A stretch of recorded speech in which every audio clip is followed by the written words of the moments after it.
5 साल में कौन से चुनाव थे यहाँ? अब ये लोगों का कहना है। जब मैं जेल गया 16 महीने, कौन से चुनाव? दो बार तिहाड़ गया, कौन सा? लोगों की मैं नहीं कह सकता, ये लोग नहीं है, ये वो लोग हैं जो अपराधियों का संरक्षण कर रहे हैं। और मुझे आप एक जवाब दो, इस परिवार के आंसू पूछना सबसे पहले जिम्मेदारी इस प्रदेश के मुख्यमंत्री की थी कि आप बताओ, क्या एक शब्द नहीं है उनके पास? और ये पहला मामला नहीं है। ओम प्रकाश रहगर, कार्तिक भील, जितेंद्र मेघवाल, इंद्र मेघवाल, तोला गुजर, तमाम मामलों में मुख्यमंत्री ने ऐसा वो दिखाई है संवेदनहीनता, हंसे हैं वो हमारे लोगों की लाशों पे। इसका जवाब क्या भूल जाएंगे हमारे लोग? ये तकलीफ मैं फिर कह रहा हूँ, मैं नौजवानों को जानता हूँ, वो इस सरकार से सूद समेत जो है वोट की चोट से हिसाब करेंगे। याद आपसे पहले किरोड़ीलाल मीणा, उनके साथ कितना बड़ा भीड़ इकट्ठी हुई थी थाने के सामने, उस वक्त आप नहीं थे, तो सारी लाइमलाइट कहीं ना कहीं वो लेके चले गए। मुझे अपने परिवार की आवाज उठानी और मैं उठाता रहूंगा। इस परिवार के अभी भी वो मुखिया है, इस पूरे प्रदेश के मुखिया हैं, क्या वो इस परिवार का दुख बांटने के लिए आएंगे? क्या वो इस परिवार के आंसू पूछने के लिए आएंगे?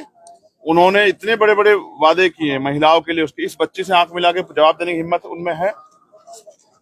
मैं जहां तक मैं जानता हूं, मैंने पिछले 5 साल यहाँ देखा है, इतने इशू हैं, इंद्र मेघवाल, जितेंद्र मेघवाल, ओम प्रकाश रहगर, कार्तिक भील, तोला गुजर, इतना अन्याय हुआ है, कोई बहन बेटी सुरक्षित नहीं है। और मैं तो अपने लोगों से कहूंगा कि जिस सरकार में महिलाओं के साथ इतना अन्याय हुआ और जो नेता उनका संरक्षण कर रहे हो, ऐसे नेताओं को सदन में घुसने ना दें, ऐसे मुख्यमंत्री को दोबारा कुर्सी पे ना बैठने दें जिनके राज में बहन बेटियां सेफ ना हो।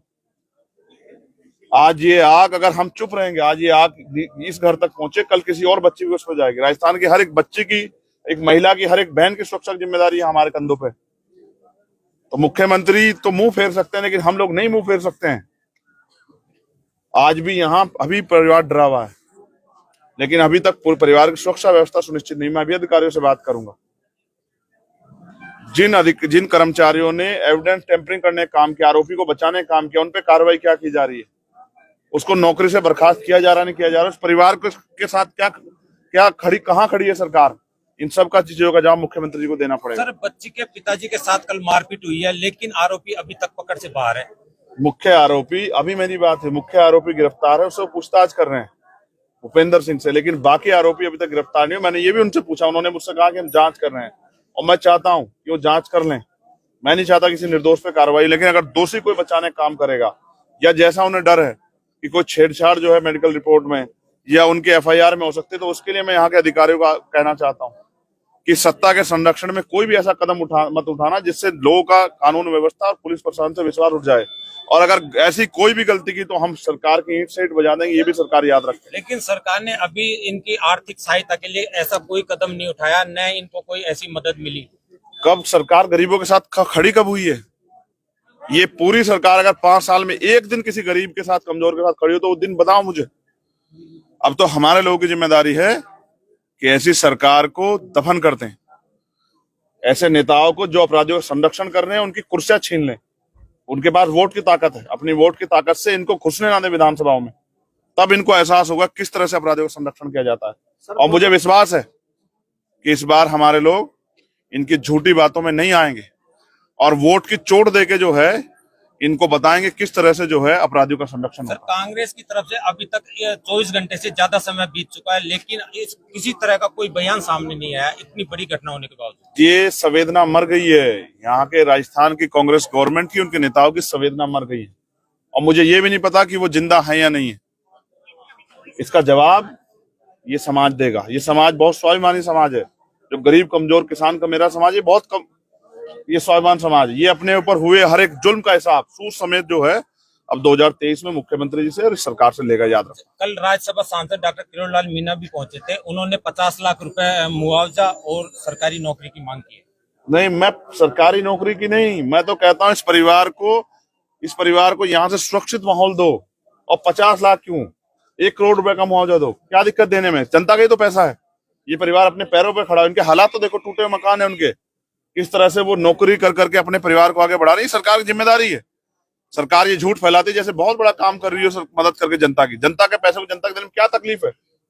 उस बच्चे की जिम्मेदारी उठाए सरकार कि वो बच्चे अपने पैरों पे खड़ी हो सके। यहाँ ऐसा कुछ नहीं दिखाई दे रहा है। और मैं फिर कह रहा हूँ, अभी तो मैं आया हूँ, अब तो बहुत नेता मंत्री आएंगे, सरकार के लोग भी आएंगे, हो सकता है मुख्यमंत्री भी कहे मैं भी आऊंगा, लेकिन अगर वास्तविकता में उनमें संवेदना होती और इनसे जरा सा प्यार होता तो वो मुझसे पहले खड़े होते, क्योंकि इस प्रदेश ने उनको 5 साल मुख्यमंत्री बना के रखा है। लेकिन फिर मैं कहता हूं, सिर्फ वोटों के रिश्ते हमारे लोगों से उनके, चुनाव खत्म हो जाएगा, कोई इनकी जान को पूछेगा भी नहीं कि भूखे रह रहे हैं, प्यासे रह रहे हैं, इनके साथ अन्याय हो रहा है। 5 साल हमने लड़ी है लड़ाई, और ये जो है ना, अब ये आने वाला समय, मैं जानता हूं अपने लोगों को, सोच समेत जो है हमारे लोग इस सरकार से हिसाब करेंगे, छोड़ेंगे नहीं लोग। सर, राजस्थान में एएसपी और आरएलपी का गठबंधन हुआ है। आज मैं कोई चुनावी बात नहीं करूंगा, बिल्कुल चुनावी बात नहीं करूंगा। इस दुख तकलीफ के सामने कोई राजनीतिक बात नहीं करूंगा मैं। लेकिन मैं फिर कह रहा हूं कि जनता को तय करना है कि ऐसे निकम्मे भ्रष्टाचारी लुटेरों को दोबारा से ताकत देनी है या अपनी ताकत बनानी, इसका फैसला मेरे लोग करना है। सब पीड़ित चाहे दलित परिवार का हो, आदिवासी हो या ओबीसी हो, आप हमेशा उनके साथ खड़े रहे हैं, लेकिन अब आपको भी चुनावी उसके साथ जोड़ के देखा जा रहा है। क्या आप हमेशा पीड़ित परिवार के पास इसलिए जा रहे हो क्योंकि चुनाव आने वाले हैं? 5 साल में कौन से चुनाव थे यहाँ? सब ये लोगों का कहना है। जब मैं जेल गया 16 महीने, कौन से चुनाव थे? जब मैं दिल्ली में 2 बार तिहाड़ गया, कौन से लोगों के मैं नहीं कह रहा, तो ये लोग नहीं है, ये वो लोग हैं जो अपराधियों का संरक्षण कर रहे हैं। और मुझे आप एक जवाब दो, इस परिवार के आंसू पूछना सबसे पहले जिम्मेदारी इस प्रदेश के मुख्यमंत्री की थी या किसी दूसरे व्यक्ति की? आप बताओ, क्या एक शब्द नहीं है उनके पास? और ये पहला मामला नहीं है। ओम प्रकाश रहगर, कार्तिक भील, जितेंद्र मेघवाल, इंद्र मेघवाल, तोला गुजर, तमाम मामलों में मुख्यमंत्री ने ऐसा वो दिखाई है, संवेदनहीनता दिखाई है, और हंसे हैं वो हमारे लोगों की लाशों पे। इसका जवाब क्या भूल जाएंगे हमारे लोग ये तकलीफ? मैं फिर कह रहा हूं, मैं नौजवानों को जानता हूं, वो इस सरकार से सूद समेत जो है वोट की चोट से हिसाब करेंगे, याद रखना। मैं तो वहां से चल के यहां तक आया, मुख्यमंत्री में तो सारे साधन है, मैं तो 300 किलोमीटर का सफर करके आया, सारे वो छोड़ के। मुख्यमंत्री अपना प्रचार करते घूम रहे होंगे, लेकिन मैं सब कुछ छोड़ के आया, क्योंकि मुझे अगर आज मैं इनके साथ नहीं खड़ा हुआ तो लोग मुझे भी उनमें ही गिनेंगे जो राजनीतिक लोग। सर, आप सरकार से मांग कर रहे हैं पीड़ित परिवार के लिए, आप अपनी तरफ से क्या मदद करना चाहेंगे? पीड़ित परिवार की मदद जो करूंगा, मैंने उनसे बात कर ली है। मैं मुख्यमंत्री की तरफ इस तरह सार्वजनिक नहीं करूंगा कि हम क्या, वो हमारा परिवार है, हम उसके साथ करें, तब तक मदद करेंगे जब तक वो आरोपी उसको उसकी करेगी सख्त सजा नहीं मिल जाती। और मैंने उनको विश्वास दिलाया है, उनको एक भय है कि उनकी जान को खतरा हो सकता है, उनकी नौकरी खतरा हो सकता है, इस परिवार में हमारे बच्चों खतरा हो सकता है, हमारी बहनों को। मैंने उनको विश्वास दिलाया कि ये किसी कीमत पे हम लोग स्वीकार नहीं करेंगे। मैं अभी अधिकारियों से बात करूंगा कि उनकी सुरक्षा सुनिश्चित हो। सर, लेकिन एक सवाल ये भी है ना कि कांग्रेस नेताओं का एक भी बयान अभी तक आया नहीं है, और आपसे पहले किरोड़ी लाल मीणा, उनके साथ कितना बड़ा भीड़ इकट्ठी हुई थी थाने के सामने, उस वक्त आप नहीं थे, तो सारी लाइमलाइट कहीं ना कहीं वो लेके चले गए हैं। लाइमलाइट वालों को लाइमलाइट ले लें तो अभी भी तो यहाँ सारे पत्रकार नहीं है, मैं आप ही से क्यों बात कर रहा हूँ? मैं यहाँ नहीं रहता हूँ राजस्थान में, मैं मध्य प्रदेश से यहाँ आया, और अच्छी बात है अगर कोई अन्याय खिलाफ आवाज उठाता है, बहुत अच्छी बात है और उठाना चाहिए। वो यहाँ लड़ रहे हैं, जो यहाँ लड़ेगा, आवाज उठाएगा, उसको लाइमलाइट मिलनी चाहिए, क्या बुराई है? लेकिन मुझे लाइमलाइट की जरूरत नहीं, मुझे अपने परिवार की आवाज उठानी, और मैं उठाता रहूंगा। और मैंने कभी लाइमलाइट की परवाह की नहीं, बहुत लाइमलाइट दी है मेरे लोगों ने मुझे दुनिया के लोग पहचानते हैं, बहुत है मेरे लिए। धन्यवाद। Thank you sir. 5 साल में कौन से चुनाव थे यहाँ? सर, ये लोगों का कहना है। जब मैं जेल गया 16 महीने, कौन से चुनाव? 2 बार तिहाड़ गया, कौन सा? लोगों के मैं नहीं कह रहा, तो ये लोग नहीं है, ये वो लोग हैं जो अपराधियों का संरक्षण कर रहे हैं। और मुझे आप एक जवाब दो, इस परिवार के आंसू पूछना सबसे पहले जिम्मेदारी इस प्रदेश के मुख्यमंत्री की थी। आप बताओ, क्या एक शब्द नहीं है उनके पास? और ये पहला मामला नहीं है। ओम प्रकाश रहगर, कार्तिक भील, जितेंद्र मेघवाल, इंद्र मेघवाल, तोला गुजर, तमाम मामलों में मुख्यमंत्री ने ऐसा वो दिखाई है, संवेदनहीनता, और हंसे हैं वो हमारे लोगों की लाशों पे। इसका जवाब क्या भूल जाएंगे हमारे लोग ये तकलीफ? मैं फिर कह रहा हूं, मैं नौजवानों को जानता हूं, वो इस सरकार से सूद समेत जो है वोट की चोट से हिसाब करेंगे, याद रखना। आपसे पहले किरोड़ी लाल मीणा, उनके साथ कितना बड़ा भीड़ इकट्ठी हुई थी थाने के सामने, उस वक्त आप नहीं थे, तो सारी लाइमलाइट कहीं ना कहीं वो लेके चले गए। मुझे अपने परिवार की आवाज उठानी, और मैं उठाता रहूंगा। इस परिवार के अभी भी वो मुखिया है, इस पूरे प्रदेश के मुखिया हैं, क्या वो इस परिवार का दुख बांटने के लिए आएंगे? क्या वो इस परिवार के आंसू पूछने के लिए आएंगे? उन्होंने इतने बड़े बड़े वादे किए महिलाओं के लिए, उसकी इस बच्ची से आंख मिला के जवाब देने की हिम्मत उनमें है? मैं जहां तक मैं जानता हूं, मैंने पिछले 5 साल यहाँ देखा है, इतने इशू हैं, इंद्र मेघवाल, जितेंद्र मेघवाल, ओम प्रकाश रहगर, कार्तिक भील, तोला गुजर, इतना अन्याय हुआ है, कोई बहन बेटी सुरक्षित नहीं है। और मैं तो अपने लोगों से कहूंगा कि जिस सरकार में महिलाओं के साथ इतना अन्याय हुआ, और जो नेता उनका संरक्षण कर रहे हो, ऐसे नेताओं को सदन में घुसने ना दें। ऐसे मुख्यमंत्री को दोबारा कुर्सी पे ना बैठने दें जिनके राज में बहन बेटियां सेफ ना हो। आज ये आग, अगर हम चुप रहेंगे, आज ये आग इस घर तक पहुंचे, कल किसी और बच्चे की उस पर जाएगी। राजस्थान की हर एक बच्ची की, एक महिला की, हर एक बहन की सुरक्षा की जिम्मेदारी है हमारे कंधों पे। तो मुख्यमंत्री तो मुंह फेर सकते हैं, लेकिन हम लोग नहीं मुंह फेर सकते हैं। आज भी यहाँ अभी परिवार डरा हुआ है, लेकिन अभी तक पूरे परिवार की सुरक्षा व्यवस्था सुनिश्चित नहीं। मैं अभी अधिकारियों से बात करूंगा। जिन कर्मचारियों ने एविडेंस टेम्परिंग करने का काम किया, आरोपी को बचाने का काम किया, उन पे कार्रवाई क्या की जा रही है, उसको नौकरी से बर्खास्त किया जा रहा नहीं किया जा रहा, उस परिवार के साथ कहाँ खड़ी है सरकार। इन सब का चीजों का जवाब मुख्यमंत्री जी को देना पड़ेगा। सर, बच्ची के पिताजी के साथ कल मारपीट हुई है, लेकिन आरोपी अभी तक पकड़ से बाहर है।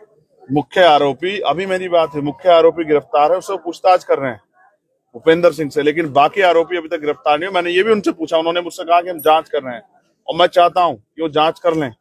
मैं नहीं चाहता किसी निर्दोष पे कार्रवाई, लेकिन अगर दोषी कोई बचाने का काम करेगा, या जैसा उन्हें डर है कि कोई छेड़छाड़ जो है मेडिकल रिपोर्ट में या उनके एफआईआर में हो सकती है, तो उसके लिए मैं यहाँ के अधिकारियों का कहना चाहता हूँ कि सत्ता के संरक्षण में कोई भी ऐसा कदम मत उठाना जिससे लोगों का कानून व्यवस्था और पुलिस प्रशासन से विश्वास उठ जाए। और अगर ऐसी कोई भी गलती की तो हम सरकार की ईंट से ईंट बजा देंगे, ये भी सरकार याद रखे। लेकिन सरकार ने अभी इनकी आर्थिक सहायता के लिए ऐसा कोई कदम नहीं उठाया, न इनको कोई ऐसी मदद मिली। कब सरकार गरीबों के साथ खड़ी कब हुई है? ये पूरी सरकार अगर 5 साल में एक दिन किसी गरीब के साथ, कमजोर के साथ खड़ी हो, तो वो दिन बताओ मुझे। अब तो हमारे लोगों की जिम्मेदारी है कि ऐसी सरकार को दफन कर दें। ऐसे नेताओं को जो अपराधियों का संरक्षण कर रहे हैं, उनकी कुर्सियां छीन लें। उनके पास वोट की ताकत है, अपनी वोट की ताकत से इनको घुसने ना दें विधानसभाओं में। तब इनको एहसास होगा किस तरह से अपराधियों का संरक्षण किया जाता है। और मुझे विश्वास है कि इस बार हमारे लोग इनकी झूठी बातों में नहीं आएंगे, और वोट की चोट देके जो है इनको बताएंगे किस तरह से जो है अपराधियों का संरक्षण सर, होगा। कांग्रेस की तरफ से अभी तक 24 घंटे से ज्यादा समय बीत चुका है, लेकिन किसी तरह का कोई बयान सामने नहीं आया, इतनी बड़ी घटना होने के बावजूद। ये संवेदना मर गई है, यहाँ के राजस्थान की कांग्रेस गवर्नमेंट की, उनके नेताओं की संवेदना मर गई है। और मुझे ये भी नहीं पता कि वो जिंदा है या नहीं है। इसका जवाब ये समाज देगा। ये समाज बहुत स्वाभिमानी समाज है, जो गरीब कमजोर किसान का मेरा समाज, ये बहुत कम, ये स्वाभिमान समाज, ये अपने ऊपर हुए हर एक जुल्म का हिसाब सूद समेत जो है अब 2023 में मुख्यमंत्री जी से और इस सरकार से लेगा, याद रखो। कल राज्यसभा सांसद डॉक्टर किरोड़ीलाल मीणा भी पहुंचे थे, उन्होंने 50 लाख रुपए मुआवजा और सरकारी नौकरी की मांग की है। नहीं, मैं सरकारी नौकरी की नहीं, मैं तो कहता हूँ इस परिवार को यहाँ से सुरक्षित माहौल दो। और 50 लाख क्यों, 1 करोड़ रुपए का मुआवजा दो, क्या दिक्कत देने में? जनता का ही तो पैसा है। ये परिवार अपने पैरों पे खड़ा है, इनके हालात तो देखो, टूटे हुए मकान है उनके, किस तरह से वो नौकरी कर करके अपने परिवार को आगे बढ़ा रही है। सरकार की जिम्मेदारी है। सरकार ये झूठ फैलाती है जैसे बहुत बड़ा काम कर रही है मदद करके जनता की। जनता के पैसे को जनता के दिल में क्या तकलीफ है? उस बच्चे की जिम्मेदारी उठाए सरकार कि वो बच्चे अपने पैरों पे खड़ी हो सके। यहाँ ऐसा कुछ नहीं दिखाई दे रहा है। और मैं फिर कह रहा हूँ, अभी तो मैं आया हूँ, अब तो बहुत नेता मंत्री आएंगे, सरकार के लोग भी आएंगे, हो सकता है मुख्यमंत्री भी कहे मैं भी आऊंगा। लेकिन अगर वास्तविकता में उनमें संवेदना होती और इनसे जरा सा प्यार होता तो वो मुझसे पहले खड़े होते, क्योंकि इस प्रदेश ने उनको 5 साल मुख्यमंत्री बना के रखा है। लेकिन फिर मैं कहता हूँ, सिर्फ वोटों के रिश्ते हमारे लोगों से उनके, चुनाव खत्म हो जाएगा, कोई इनकी जान को पूछेगा भी नहीं कि भूखे रह रहे हैं, प्यासे रह रहे हैं, इनके साथ अन्याय हो रहा है। 5 साल हमने लड़ी है लड़ाई, और ये जो है ना, अब ये आने वाला समय, मैं जानता हूं अपने लोगों को, सूद समेत जो है हमारे लोग इस सरकार से हिसाब करेंगे, छोड़ेंगे नहीं लोग। सर, राजस्थान में एएसपी और आरएलपी का गठबंधन हुआ है। आज मैं कोई चुनावी बात नहीं करूंगा, बिल्कुल चुनावी बात नहीं करूंगा। इस दुख तकलीफ के सामने कोई राजनीतिक बात नहीं करूंगा मैं। लेकिन मैं फिर कह रहा हूं कि जनता को तय करना है कि ऐसे निकम्मे भ्रष्टाचारी लुटेरों को दोबारा से ताकत देनी है या अपनी ताकत बनानी, इसका फैसला मेरे लोग करना है। सब पीड़ित चाहे दलित परिवार का हो, आदिवासी हो या ओबीसी हो, आप हमेशा उनके साथ खड़े रहे हैं, लेकिन अब आपको भी चुनावी उसके साथ जोड़ के देखा जा रहा है। क्या आप हमेशा पीड़ित परिवार के पास इसलिए जा रहे हो क्योंकि चुनाव आने वाले हैं? 5 साल में कौन से चुनाव थे यहाँ? सर, ये लोगों का कहना है। जब मैं जेल गया 16 महीने, कौन से चुनाव थे? जब मैं दिल्ली में 2 बार तिहाड़ गया, कौन से लोगों की मैं नहीं कह रहा, ये लोग नहीं है, ये वो लोग हैं जो अपराधियों का संरक्षण कर रहे हैं। और मुझे आप एक जवाब दो, इस परिवार के आंसू पूछना सबसे पहले जिम्मेदारी इस प्रदेश के मुख्यमंत्री की थी या किसी दूसरे व्यक्ति की? आप बताओ, क्या एक शब्द नहीं है उनके पास? और ये पहला मामला नहीं है। ओम प्रकाश रहगर, कार्तिक भील, जितेंद्र मेघवाल, इंद्र मेघवाल तोला गुजर, तमाम मामलों में मुख्यमंत्री ने ऐसा वो दिखाई है, संवेदनहीनता दिखाई है और हंसे हैं वो हमारे लोगों की लाशों पे। इसका जवाब क्या भूल जाएंगे हमारे लोग ये तकलीफ? मैं फिर कह रहा हूं, मैं नौजवानों को जानता हूं, वो इस सरकार से सूद समेत जो है वोट की चोट से हिसाब करेंगे, याद रखना। मैं तो वहां से चल के यहां तक आया, मुख्यमंत्री पे तो सारे साधन है। मैं तो 300 किलोमीटर का सफर करके आया, सारे वो छोड़ के। मुख्यमंत्री अपना प्रचार करते घूम रहे होंगे, लेकिन मैं सब कुछ छोड़ के आया, क्योंकि मुझे अगर आज मैं इनके साथ नहीं खड़ा हुआ तो लोग मुझे भी उनमें ही गिनेंगे, जो राजनीतिक लोग। सर, आप सरकार से मांग कर रहे हैं पीड़ित परिवार के लिए, आप अपनी तरफ से क्या मदद करना चाहेंगे? पीड़ित परिवार की मदद जो करूंगा, मैंने उनसे बात कर ली है। मैं मुख्यमंत्री की तरफ इस तरह सार्वजनिक नहीं करूंगा कि हम क्या, वो हमारा परिवार है, हम उसके साथ करें, तब तक मदद करेंगे जब तक वो आरोपी उसको उसकी करेगी सख्त सजा नहीं मिल जाती। और मैंने उनको विश्वास दिलाया है, उनको एक भय है कि उनकी जान को खतरा हो सकता है, उनकी नौकरी खतरा हो सकता है, इस परिवार में हमारे बच्चों को खतरा हो सकता है, हमारी बहनों को। मैंने उनको विश्वास दिलाया कि ये किसी कीमत पे हम लोग स्वीकार नहीं करेंगे। मैं अभी अधिकारियों से बात करूंगा कि उनकी सुरक्षा सुनिश्चित हो। सर, लेकिन एक सवाल ये भी है ना कि कांग्रेस नेताओं का एक भी बयान अभी तक आया नहीं है, और आपसे पहले किरोड़ी लाल मीणा, उनके साथ कितना बड़ा भीड़ इकट्ठी हुई थी थाने के सामने, उस वक्त आप नहीं थे, तो सारी लाइमलाइट कहीं ना कहीं वो लेके चले गए हैं। लाइमलाइट वालों को लाइमलाइट ले लेने तो अभी भी तो यहाँ सारे पत्रकार नहीं है, मैं आप ही से क्यों बात कर रहा हूँ? मैं यहाँ नहीं रहता हूँ राजस्थान में, मैं मध्य प्रदेश से यहाँ आया। और अच्छी बात है अगर कोई अन्याय के खिलाफ आवाज उठाता है, बहुत अच्छी बात है और उठाना चाहिए। वो यहाँ लड़ रहे हैं, जो यहाँ लड़ेगा, आवाज उठाएगा, उसको लाइमलाइट मिलनी चाहिए, क्या बुराई है? लेकिन मुझे लाइमलाइट की जरूरत नहीं, मुझे अपने परिवार की आवाज उठानी, और मैं उठाता रहूंगा। और मैंने कभी लाइमलाइट की परवाह की नहीं। बहुत लाइमलाइट दी है मेरे लोगों ने मुझे, कि मुझे दुनिया के लोग पहचानते हैं, ये बहुत है मेरे लिए। धन्यवाद। Thank you sir.